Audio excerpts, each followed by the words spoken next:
முதல்ல கருவறை மண்டபம். அது வரைக்கும் 5000 வருஷத்துக்கு முன்னாடி பார்த்தீங்கன்னா, மண்டபம்லாம் இல்ல. பௌவர் சமாதி ஆகட்டும், நம்முடைய சாமி மூலவராகட்டும் அப்படியே தான் இருந்தாங்க.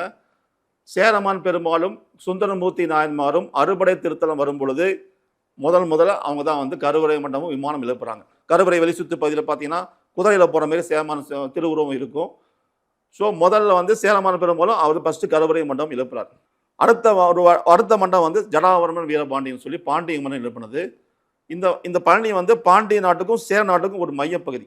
இங்கிருந்து போறவங்க இந்த பக்கம் கொழும்பு வழியா போய் வணிகம் பண்றவங்கலாம் கொழும்பு ஒரு ஹப் மையம், கொழும்புங்கிற ஊருக்கு தாண்டி தான் இந்த பக்கம் சேர நாட்டுக்கு போவாங்க. வணிக மையத்துக்கு போவாங்க. சேர நாடு இன்னைக்கு கேரளா. ஸோ சேரமான் பெருமாள் இந்த பாண்டிய மன்னன் திருத்தொண்டு பணியை பார்த்தாச்சு.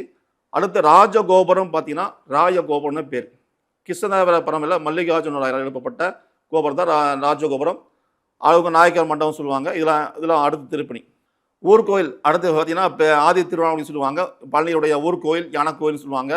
பெரிய நாகி அம்மன், பிருகநாயகி அம்மன் சொல்லுவாங்க. அதுவும் ஆதி கோயில். அந்த கோயில் பார்த்தீங்கன்னா, கிருஷ்ணதேவராயரால் கட்டப்பட்ட கோயில். அவர் வந்து மனைவியோட வந்திருக்காங்க. எல்லாம் அங்கே சிற்பங்கள்லாம் இருக்கும். இது பழனியை பற்றின ஒரு தொல்பொருள் ஆய்வு இருக்கிற ஓரளவுக்கு சொல்லியிருக்கேன்.